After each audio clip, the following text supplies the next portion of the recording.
Good evening to all students. Today we will discuss about chapter number 1, and the name of the chapter is How, When and Where. And this is the chapter from class 8. Students, how, when and where. History जो है हमेशा बात ही इस चीज़ की करती है कि कोई चीज़ कैसे हुई, कब हुई और कहाँ पर हुई. So students, we will discuss with these lines. I find history boring because it is all about memorizing dates. यानी कि यहाँ पर ये बात की गई है कि जो हिस्ट्री है इट्स ओनली अबाउट मेमोरी. किसकी मेमोरी? डेट्स की. यानी कि डेट्स के बारे में ही है सिर्फ हिस्ट्री, कि कोई जो इवेंट है वो कब हुआ, किस डेट को हुआ और वो किस ईयर में हुआ. आर यू एग्री कि हिस्ट्री सिर्फ और सिर्फ डेट्स के बारे में ही बात करती है? No, it's not true. Actually it is about finding out how things were in the past and how things have changed. कि जितनी भी हमारी चीज़ें हैं वो पहले पास्ट में कैसी थी और अब उनमें क्या क्या चेंजेस आ चुके हैं. कोई भी आप एग्ज़ाम्पल ले लीजिए. फॉर एग्ज़ाम्पल अब इस बुक में से मैं पढ़ा रही हूँ, तो क्या प्रिंटिंग पहले भी ऐसी थी? नहीं, बिल्कुल भी नहीं. इसके पीछे एक अपना इतिहास है. बहुत सारी रिसोर्सेज हैं जो हम आज यूज़ कर रहे हैं, वो हमारे पास आज मोर एडवांस हैं, लेकिन पहले ऐसा नहीं था. History it's not only about to memorising dates और इवेंट्स. हिस्ट्री हमें बहुत कुछ बताती है कि कोई चीज़ कैसे हुई, कब हुई, क्यों हुई, उसके पीछे क्या रीज़न थे, ऐसी कौन से इवेंट्स हैं जिससे हमें बहुत नुकसान हुआ और वो दोबारा रिपीट नहीं होने चाहिए. फॉर एग्ज़ाम्पल अब तक 2 वर्ल्ड वॉर हो चुके हैं और जिनका रिज़ल्ट हम सबको पता है. जन और धन की हानि हुई, हमने बहुत सारे लोगों को खोया. इसके अलावा बहुत बड़े नुकसान हुए हैं जिनकी भरपाई शायद कभी भी नहीं हो सकती. तो जो हिस्ट्री है हमें बताती है इन्वेंशन के बारे में कि कोई चीज़ कैसे बनी, कितनी बार प्रयास किया गया और फिर वो चीज़ें बनी हैं और टाइम टू टाइम उनमें क्या क्या चेंजेस आ रहे हैं. Students, now after that sip a cup of tea at a roadside tea stall. You may wonder, when did people begin to drink tea or coffee? Looking out of the window of a train, you may ask yourself, when were railways built and how did people travel long distance before the age of railways? Reading the newspaper in the morning, you may be curious to know how people got to hear about things before newspaper began to be printed. तो यहाँ पे देखिए बहुत सारे example दिए गए हैं कि जब हम किसी को देखते हैं चाय पीते हुए, कॉफ़ी पीते हुए, तो हमारे माइंड में ये चीज़ें आती हैं कि चाय की शुरुआत किसने की होगी, कब की होगी, किस देश में हुई होगी इसकी शुरुआत, कॉफ़ी की, टी की. इसके अलावा हम जब ट्रेन में सफ़र करते हैं तो हम देखते हैं और उसके बारे में फिर सोचते भी हैं कि जो ट्रेन है वो किसने बनाई होगी, रेलवे ट्रैक कैसे बना होगा, किस देश ने इसकी शुरुआत की होगी, क्यों बनाया गया होगा, इसके पीछे क्या कारण रहे होंगे. इसके अलावा हम देखते हैं लोगों को न्यूज़पेपर पढ़ते हुए, और इस टाइम मैं भी बुक से ही पढ़ रही हूँ, तो ये जो प्रिंटिंग है इस पर, इसकी शुरुआत कैसे हुई होगी, किस देश ने की होगी. तो ये जो सब चीज़ें हैं हमें हिस्ट्री इन सब के बारे में सोचने के लिए मजबूर करती है. इसके अलावा जो इस पेज में जो मोस्ट इम्पोर्टेंट है वो ये एक पेंटिंग है. इसको डिस्कस किए बिना हम आगे नहीं बढ़ेंगे. इसमें क्या दिखाया गया है, इसमें आप क्लियरली देखिए. ये जो हैं ये एक ब्राह्मण को रिप्रेजेंट कर रहे हैं और ये जो है ये ब्रिटेन की महारानी को रिप्रेजेंट कर रहे हैं. यहाँ पर आप क्लियरली देख सकते हैं कि ये जो है एक बुक की शेप में है, टेक्स्ट है ये, ठीक है. ये हमारे जो हिंदू हैं उनका धार्मिक ग्रंथ जो है उसके रूप में इसको यहाँ पे रिप्रेजेंट किया गया है और ये दे रहे हैं किसको? ब्रिटेनियन अथॉरिटी को ये दिया जा रहा है, ये सौंपा जा रहा है. और इसके पीछे में क्या इतिहास है Brahmins offering the Shastras to Britannia frontispiece to the first map introduced by James Rennell 1782। जो रेनल हैं उनको बोला गया है किसके द्वारा? रॉबर्ट क्लाइव के द्वारा। और वो कौन है रॉबर्ट क्लाइव? वो है हमारे उस टाइम के governor general. To produce maps of Hindustan की आपको हिंदुस्तान का एक मैप बनाना है। इसके अलावा Rennell's so preparation of maps as essential to the process of domination. The picture here tries to suggest that Indians willingly gave of their ancient text to Britannia। यानी कि जो हिंदू हैं ब्राह्मण वो अपनी मर्जी से ये जो टेक्स्ट हैं वो ब्रिटेनियन अथॉरिटी को सौंप रहे हैं। और ये किस चीज़ का सिंबल है? ये सिंबल है the symbol of British power, कि जो ब्रिटिश पावर है वो ज़्यादा शक्तिशाली है। एज इफ़ आस्किंग हर, और जो ब्राह्मण हैं वो उनको कह रहे हैं टू बिकम द प्रोटेक्टर, कि आप हमारे प्रोटेक्टर बन जाइए, हमसे अब प्रोटेक्ट नहीं हो रहा इंडियन कल्चर का। यानी कि यहाँ पे एक तरीके से ये दिखाया गया है कि जो ब्रिटिशर हैं वो ज़्यादा पावरफुल हैं rather than Indians. Now the next page students. On that page, these are very important lines. People in India did not begin drinking tea one fine day. They developed a taste for it over time. There can be no one clear date for a process such as this. Similarly, we cannot fix one single date on which British rule was established for the national movement started or change took place within the economy and society। यानी कि ये जितने भी event हुए हैं हम इन सब के लिए एक पर्टिकुलर डेट नहीं रख सकते।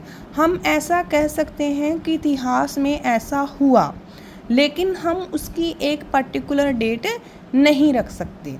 इसके अलावा do we continue to associate history with a string of dates? This association has a reason. There was a time when history was an account of battles and big events।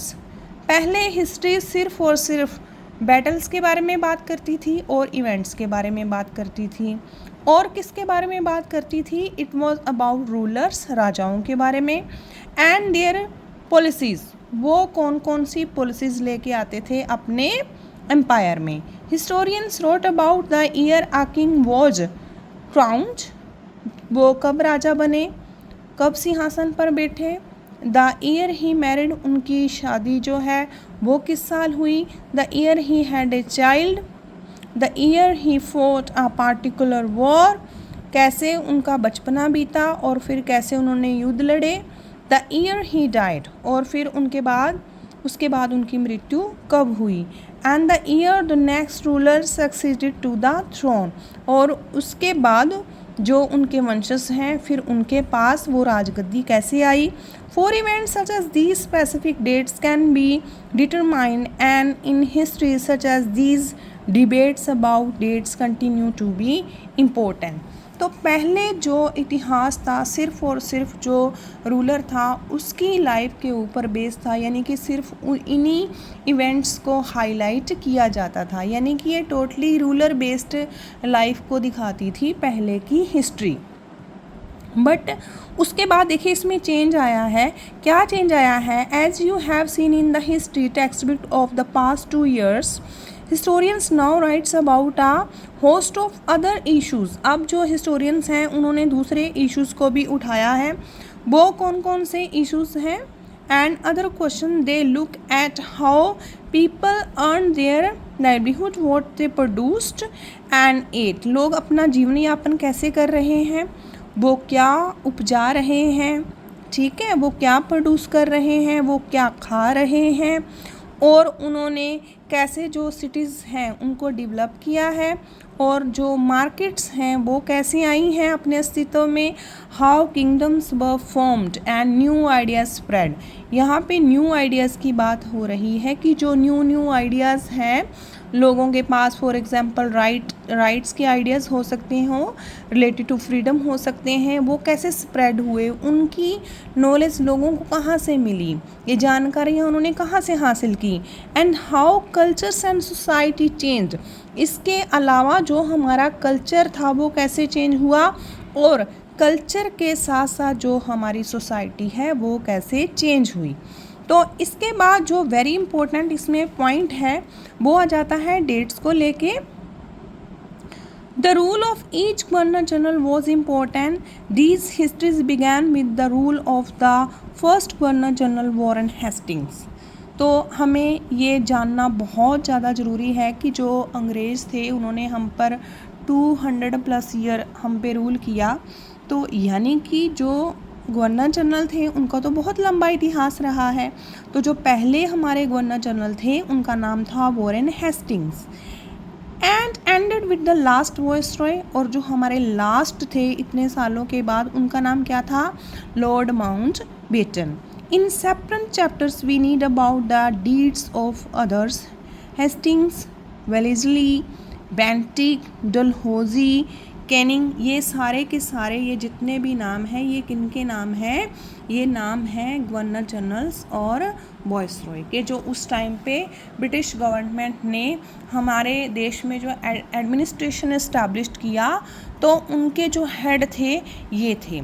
इसके अलावा Lawrence के बारे में, लिटन के बारे में, Ripon के बारे में, कर्जन के बारे में, हॉर्डिंग के बारे में और इरविन के बारे में ये हिस्ट्री हमें बताती है कि क्या क्या उनकी पॉलिसीज़ थी, कितने साल और कैसे उन्होंने एडमिनिस्ट्रेशन को चलाया, कैसे उन्होंने अपने प्रॉफिट के लिए हमारे जो इंडियन रूलर थे उनसे वॉर किए, कैसे उन्होंने अपनी जो टेरिटरी थी उसको एक्सपेंड किया और एडमिनिस्ट्रेशन को स्मूथली चलाने के लिए उन्होंने क्या क्या किया। इसके अलावा जो जिस भी टेरिटरी पे उनका रूल था वहाँ पर जिस भी फसल से उनको प्रॉफिट मिल रहा था, जहाँ उन्हें लग रहा था कि जैसे यूरोप में कॉटन और सिल्क की अच्छी डिमांड है, और इसके अलावा इंडिगो जिसको हम नील कहते हैं, नील की खेती उन्होंने ज़बरदस्ती लोगों से करवाई। क्यों? क्योंकि उसका जो पूरा प्रॉफिट था वो किसको मिल रहा था, ब्रिटिशर को। तो कंपनी आई तो थी ट्रेड के लिए, लेकिन धीरे धीरे उन्होंने पूरे एडमिनिस्ट्रेशन के ऊपर कब्जा हमारे देश में कर लिया। तो ये सब उनके हेड थे। इसके अलावा ये उनकी एक्टिविटीज़ के बारे में बताता है हमें इतिहास की, उस टाइम पे उन्होंने क्या क्या काम किए, कौन कौन सी उन्होंने जो पॉलिसीज़ थी वो लागू की। इसके अलावा उनकी अचीवमेंट्स क्या थी कि अगर उन्होंने ऐसा किया तो उससे जो लोग थे उनको क्या बेनिफिट मिला या क्या लोगों को लॉस हुए, क्या क्या चेंजेस आए। तो जो हिस्ट्री है वो इन चीज़ों को हाईलाइट करती है। When we write history or a story, we divide it into chapters. Why do we do this? It is give each chapter same coherence. It is to tell a story in a way that makes some sense and can be allowed. In the process, we focus only on those events that help us to give shape of the story we are telling. In the histories that revolve around the life of British Governor General, the activities of Indians simplified do not fit. They have no space. What then do we do? Clearly, we need another format for our history. This would mean that the old dates will no longer have the significance they earlier had. A new set of dates will come more important for to know. यानी कि ये जो history है ये तो सिर्फ और सिर्फ जो गवर्नर जनरल है उनके ऊपर बेस्ड है, उनके बारे में बताती है। आम जनता के बारे में तो उन्होंने बहुत ज़्यादा नहीं लिखा।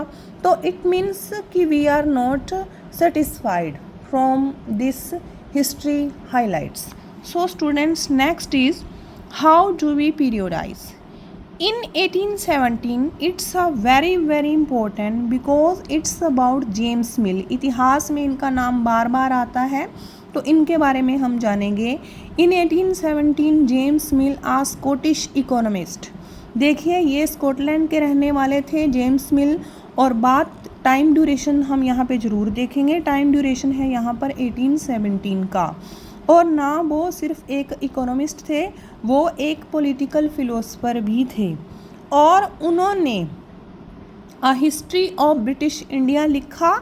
In this he divided Indian. और इसमें इन्होंने एक बहुत बड़ा काम किया, क्या कि इन्होंने जो इंडियन हिस्ट्री है उसको 3 पीरियड में डिवाइड किया। वो 3 पीरियड्स कौन कौन से हैं? Hindu, Muslim and British. The periodisation came to be widely accepted. और लोगों ने इसको एक्सेप्ट भी किया। Can you think of any problem with this way of looking at Indian history? तो इसके आगे हम इसको और डिस्कस करते हैं कि जो मिल थे यहाँ पर उनके बारे में ये बात बहुत फेमस है कि उन्होंने ऐसा जब किया तो उनकी नज़रों में, उनकी सोच में जो हमारी इंडियन सोसाइटी थी, हमारे इंडियन जो लोग थे, हमारा इंडियन जो कल्चर था, उसके बारे में वो क्या सोचते थे। Mill thought that all Asian societies were at a lower level of civilisation than Europe. ये देखिए कितना बड़ा फ़र्क वो सोचते हैं कि जितनी भी एशियन सोसाइटीज़ हैं, यानी कि उसमें इंडिया आ गया हमारा, चाइना आ गया हमारा, जापान आ गया हमारा, श्रीलंका आ गया, उसमें हमारा अफ़गानिस्तान आ गया। जितनी भी ये एशियन सोसाइटीज़ हैं ये लोअर हैं किनसे? Then Europe. जो यूरोप का कल्चर है, जो यूरोप की सिविलाइजेशन है, उनसे हम बहुत ज़्यादा नीचे है हमारा level. According to his telling of history before the British came to India, Hindu and Muslim despots ruled the country. Religious intolerance, caste taboos and superstitious practices dominated social life. British rule Mill felt could civilize India। यानी कि वो ये यहाँ पे कहना चाहते हैं कि हम एडवांस नहीं थे उनसे, हम ज़्यादा मॉडर्न नहीं थे उनसे, हम बहुत अंधविश्वासी थे। यानी कि हमें अपने जो जीवन यापन है अकॉर्डिंग टू टाइम जीना नहीं आ रहा था। और ऐसे में जो यूरोपियन हैं वो यहाँ पर आए, for example France, Spain, England से जो यूरोपियन यहाँ पर आए, पुर्तगाल से आए, पुर्तगूज, उन्होंने हमें रहना सिखाया, हमें जीवन जीना सिखाया, हमें एजुकेशन की अच्छी नॉलेज दी। तो इनडायरेक्टली एक्चुअली वो यहाँ पर ये साबित करना चाहते हैं कि that European are most superior rather than Indians. तो वो ये यहाँ पर साबित करना चाहते हैं। After that next page students, that the British should conquer all the territories. और ये सिर्फ यहीं पर नहीं रुके जेम्स मिल ने यहाँ तक कहा कि जो ब्रिटिशर हैं उनको जितने भी टेरिटरीज हैं, यानी कि जो हमारे देश पर जितना भी एरिया है उसके ऊपर जो ब्रिटिशर्स हैं उनका रूल होना चाहिए। Enlightenment happiness of the Indian people, वही जो है इंडियन पीपल को नॉलेज देंगे। यानी कि जो इंडियन सोसाइटी है वो अंधकार में जी रही है, वही जो है ज्ञान के मार्ग पर इंडियंस लोगों को लेकर जाएंगी।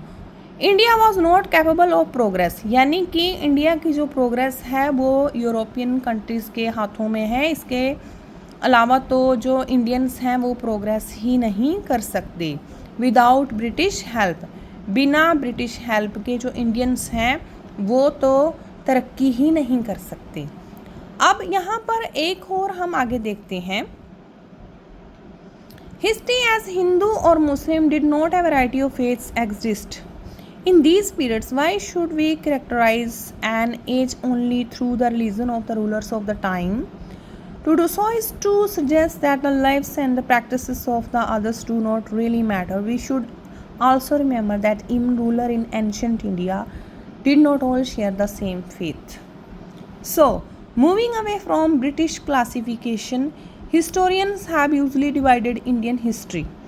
अब इसके अलावा एक और जो है डिवाइडेशन हुई है वो किस बिहाफ पे हुई है? Ancient, medieval and modern.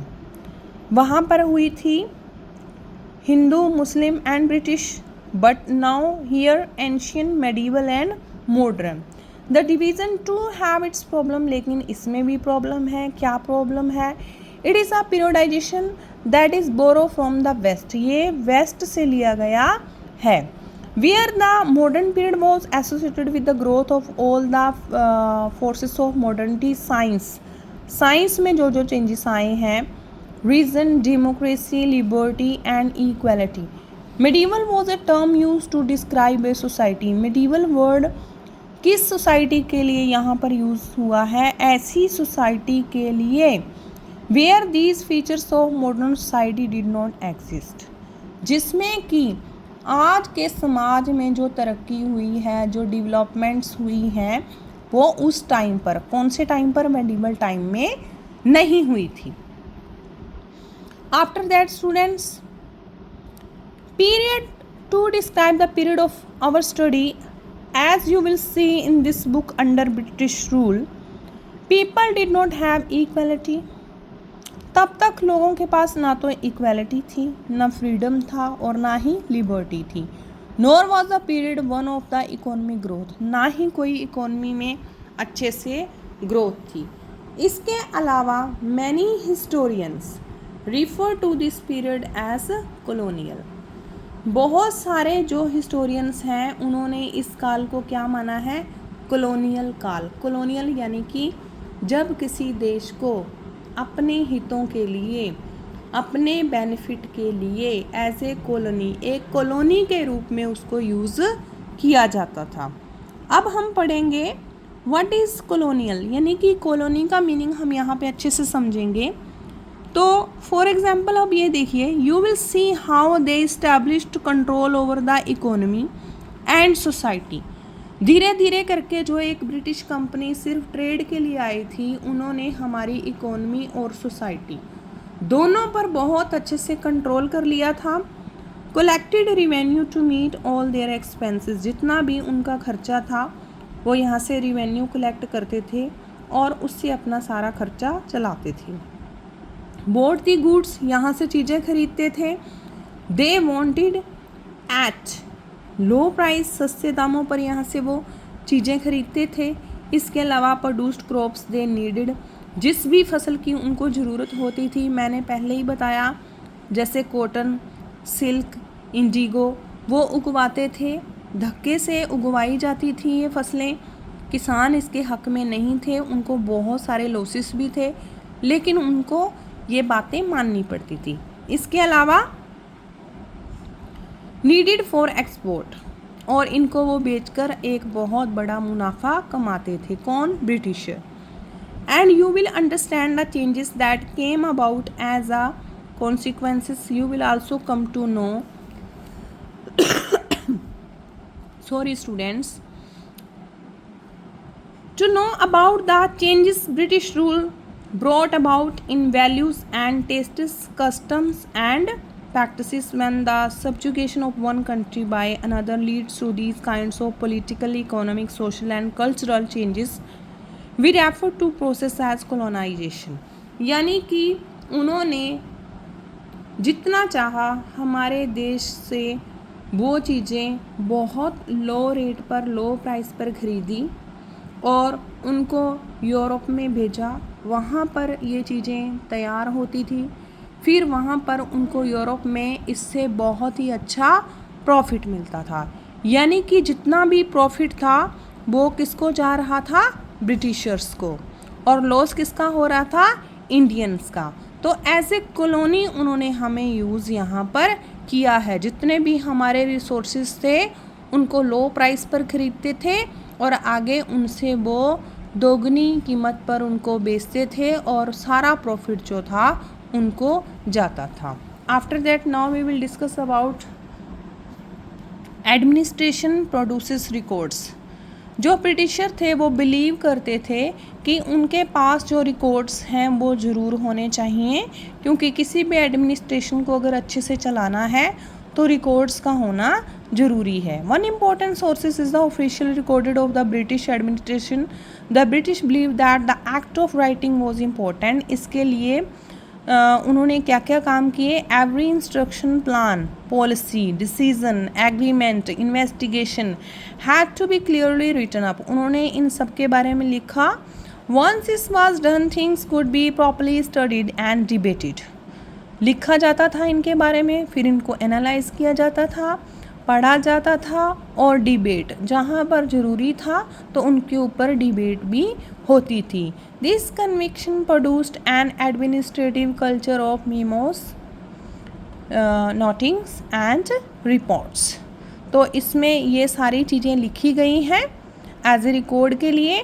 The British also felt that all important documents and letters needed to be carefully preserve. उनका ये मानना था कि जितने भी ये डॉक्यूमेंट्स हैं उनको संभाल कर रखना चाहिए। So they set up record rooms, इसके लिए उन्होंने रिकॉर्ड रूम्स बनाए। Attach to all administrative institution, the village tahsildar office, the collectorate, the commissioner office, the provincial secretariat, the law court, all had their record room. इन सब के लिए उन्होंने record rooms बनाए। स्पेशलाइज्ड इंस्टीट्यूशंस लाइक आर्काइव्स, और इन्होंने बहुत बड़े बड़े आर्काइव्स और म्यूज़ियम्स भी सेटल किए। इसके अलावा एस्टैब्लिश टू प्रिजर्व, क्या करने के लिए, जितने भी ये रिकॉर्ड हैं रिटन में वो सही सलामत बने रहें, उनको प्रिजर्व किया गया है, उनको संभाल कर रखा गया है रिकॉर्ड्स को। Letters and memos that moved from one branch to the administration to another in the early years of the 19th century can still be read in the archives. तो आज भी बहुत सारे जो रिकॉर्ड्स हैं वो आर्काइव्स में हैं। You can also study the notes and reports, हम आज भी उनको पढ़ सकते हैं, उन नोट्स को, उन रिपोर्ट्स को। That district official prepared, or the instructions and directives that were sent by officials at the top to the provincial administration। तो ये बात हो रही यहाँ पर रिकॉर्ड्स की कि वो रिकॉर्ड को प्रिजर्व करना कितना ज़रूरी समझते थे। In the early years of the 19th century, these documents were carefully copied out and beautifully written by calligraphists। अब जैसे जैसे कि हिस्ट्री में चेंज आया है, अब इन डॉक्यूमेंट्स को कॉपी किया जाने लगा और बहुत ही सुंदर हैंडराइटिंग में, जिसको हम कहते हैं कि कैलीग्राफिस्ट, है ना। तो इनको कैलीग्राफी इनकी हुई by those who specialise in the art of beautiful writing, जिनकी हैंडराइटिंग बहुत ज़्यादा अच्छी थी, उनसे ये काम करवाया गया। By the middle of the 19th century with the spread of printing multiple copies, क्योंकि अब जो प्रिंटिंग प्रेस है वो आ चुका था, अब प्रिंटिंग का काम अच्छे से होने लगा, जिसकी वजह से क्या हुआ, कॉपीज़ की गई इन जो भी ये रिकॉर्ड्स थे, नोट्स थे, डॉक्यूमेंट्स थे, इनकी कॉपीज़ की गई। रिकॉर्ड्स वर प्रिंटेड, इनको प्रिंट किया गया। इसके अलावा ईच गवर्नमेंट डिपार्टमेंट, जितने भी ये डिपार्टमेंट्स हैं, तहसीलदार ऑफिस है, कलेक्टोरेट है, कमिश्नर्स ऑफिस है, इन सब के जो हैं रिकॉर्ड बनाए गए हैं गवर्नमेंट डिपार्टमेंट्स में। यहाँ पर नीचे आप देख सकते हो, a national archives of India came up in 1920। ये देखिए ये बिल्डिंग, ये 1920 में इस्टेब्लिश की गई है। इसके अलावा अब हम बात करते हैं कि जो सर्वे हैं वो सर्वे क्यों इतने इम्पोर्टेंट हैं, क्यों जो ब्रिटिश गवर्नमेंट है उन्होंने इस पे काम किया। The British believed that a country had to be properly known before it could be effectively administrated। ये सारा काम उन्होंने एक अच्छा एडमिनिस्ट्रेशन बनाने के लिए, अच्छे सुचारू रूप से चलाने के लिए शासन को ये सारे काम उन्होंने किए थे। By the early 19th century, detailed survey were being carried out to map the entire country in the villages। revenue survey were conducted। जो भी लोगों से टैक्स लिए जाते थे, रिवेन्यूज़ लिए जाते थे, उसके लिए वो सर्वे करवाते थे। The effort was to know to the topography, the soil quality, जो टोपोग्राफी है सोइल के बारे में कि उसकी क्वालिटी कैसी है, the flora, the fauna, the local histories and cropping pattern, all the facts seen as necessary to know about the administered the region from end to the 19th century census। Census उन्होंने शुरू कर दिए हैं यहाँ पर, जो कि हर 10 साल के बाद होते थे, जिसके बारे में ये सारी चीज़ें डिस्कस की जाती थी कि टोपोग्राफी कैसी है, कैसी मिट्टी है, वहाँ पर कैसी फसल अच्छे से उगाई जा सकती है, वहाँ पर जो है कौन कौन से प्लांट हैं, वहाँ पर जो है कौन कौन से एनिमल्स और बर्ड्स हैं। तो इस तरीके से ये पूरा सर्वे करवाते थे आफ्टर 10 ईयर, और ये बहुत बड़ा स्टेप था। दीज प्रिपेयर डिटेल रिकॉर्ड, इससे हमें डिटेल जो उनकी रिकॉर्ड हैं वो मिलते हैं। Number of people in all the province, जितने भी लोग रहते थे उस टाइम पे देश में, यानी कि उनको काउंट किया जाता था। लेकिन इसमें एक बात है कि उनकी कास्ट के बारे में, उनके धर्म के बारे में, और वो क्या काम करते थे, उनका ऑक्यूपेशन क्या था, इसके बारे में नहीं बताया जाता था। इसके अलावा और सर्वे में क्या क्या बताया गया है, बोटैनिकल सर्वे, जियोलॉजिकल सर्वे, आर्कियोलॉजिकल सर्वे, एंथ्रोपोलॉजिकल सर्वे, फॉरेस्ट सर्वे, यानी कि बहुत सारे जो सर्वेज हैं ये इनके द्वारा किए गए। What official record do not tell, लेकिन अब हमें यहाँ पर ये ज़रूर पढ़ना चाहिए कि हम यहाँ पर बात कर रहे हैं सर्वेज की, हम बात करें यहाँ पे रिकॉर्ड्स की, क्या सच में जो उस टाइम पे ब्रिटिश गवर्नमेंट ने हमें सारी बातें सच में बताई थी या कुछ छुपाया भी गया था, कौन सी वो चीज़ें थी जो वो शायद हाईलाइट नहीं करना चाहते थे, और बहुत सारी ऐसी कौन सी चीज़ें थी जिन पर उन्होंने बहुत ज़्यादा फोकस किया। अब हम यहाँ पे देखें, they tell us what the official thought, उन्होंने ज़्यादातर ऑफिशियल थॉट को यहाँ पे हाईलाइट किया है, ना कि इंडियन सोसाइटी को बहुत अच्छे से कि लोग क्या चाहते थे। उन्होंने वॉइस रॉय, उन्होंने गवर्नर जनरल, उनकी पॉलिसीज़, उनकी एक्टिविटीज़, उनके बारे में बताया है।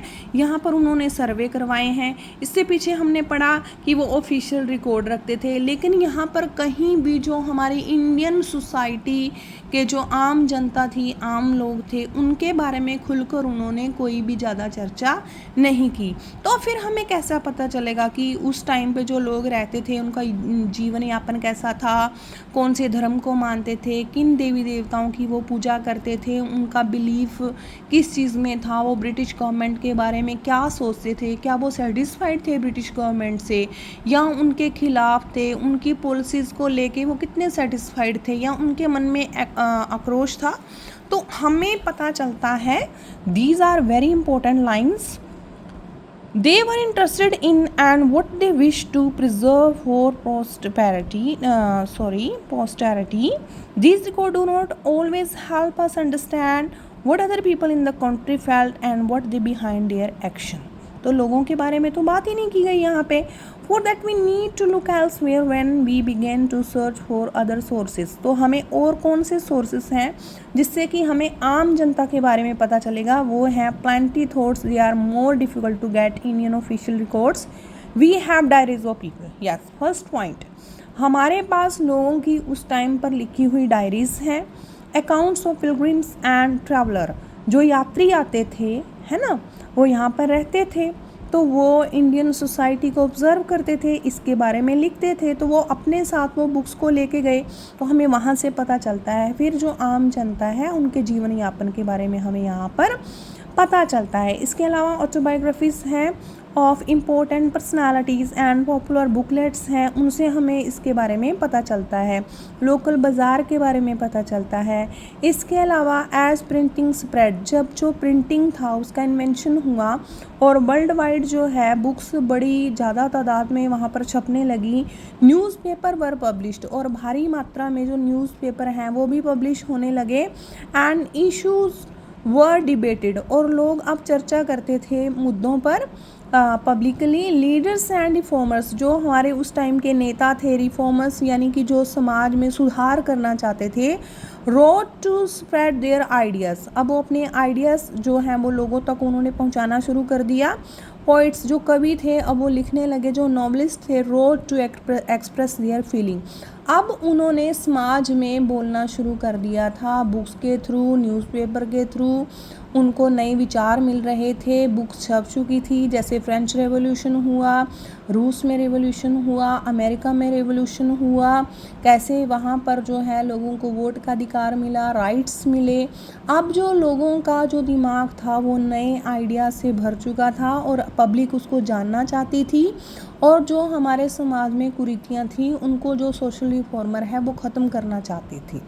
तो इन सब ने जितनी भी बुक्स लिखी, कवियों ने कविताएं लिखी, उनसे हमें आम जनता के बारे में पता चलता है। इसके अलावा students, all these sources however were produced by those who were literate. From these we will not be able to understand how history was experienced and lived by the tribals and peasants. The workers in the mines or the poor on the streets. Getting to know their lives is a more difficult task. Yeah, this can be done if we make a little bit of effort. When you read this book, you will see how this can be done. तो हमें आम जनता के बारे में इनसे पता चलता है। तो ये जो चैप्टर था ये बहुत नॉलेजेबल था, कैसे उन्होंने पीरियडाइज़ किया हमारी हिस्ट्री को, और वो सिर्फ गवर्नर जनरल की ही जो लाइफ थी उनको हाईलाइट करना चाहते थे। इसके अलावा हमने इस चैप्टर में पढ़ा कि एज ए हमारा जो देश था उसको एज ए कॉलोनी उन्होंने कैसे यूज़ किया, कैसे यहाँ से वो प्रॉफिट लेके जा रहे थे। अपने एडमिनिस्ट्रेशन को चलाने के लिए उन्होंने जो रिकॉर्ड्स थे उसको प्रिजर्व किया। इसके अलावा स्टूडेंट्स हमने इसमें पढ़ा कि जो जेम्स मिल थे वो क्या सोचते थे हमारे इंडियन कल्चर और सोसाइटी के बारे में, डेट्स क्यों ज़्यादा इम्पोर्टेंट हैं। अब पहले वो कहाँ पर हाईलाइट करते थे, लेकिन अब जो है समय के साथ साथ ये चीज़ें बदल गई हैं। इसके अलावा हमने ये देखा कि कैसे जो ब्रिटिश गवर्नमेंट है वो ये दिखाना चाहती थी कि they are more superior than rather than Indians. तो ये पेंटिंग भी इसका एक बहुत बड़ा एग्जाम्पल है, दैट्स वाई कि ये फ्रंट पेज पे ही आपको दिखाया गया है। चैप्टर बहुत आसान है और आई होप कि आप सबको समझ में भी आया होगा। Thank you and have a nice day student.